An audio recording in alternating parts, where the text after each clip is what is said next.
All right, let's talk about ADHD and comparing yourself to others. This can also apply to my fellow Meerkats and ASD folks as well. First thing we need to remember is that we're all on spectrums and we all present differently. If we're on both spectrums, well, that's just all of the fun wrapped into a 3-day-old used diaper, isn't it? How do you really feel about that? Depends.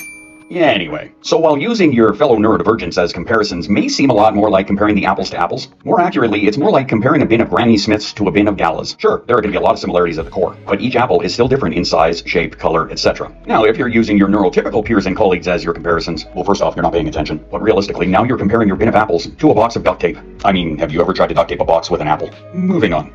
Now you're just putting unrealistic expectations on yourself. For example, in my case, I have a hard time focusing on a task for longer than about, 5 minutes at tops. And that's if I'm lucky. And there are a lot of times while performing that task, I can't remember more than 2 steps at a time. Anything more than that, I'm frazzled, I'm lost, I have to go back and check. This is why I ask for everything written down in detail. And if I compare myself to my neurotypical peers and colleagues and friends, I'm going to start to feel like I'm never going to meet these unrealistic expectations. Because that's what they are, unrealistic. This is where self-awareness and accepting your limitations comes into play. Am I saying give up and never try to better yourself? No, absolutely not. However, know where your line is. Realistically, I am very aware that I cannot remember more than 2 steps at a time. And if I get pissed off at myself for not being able to remember 5, that is an unrealistic expectation.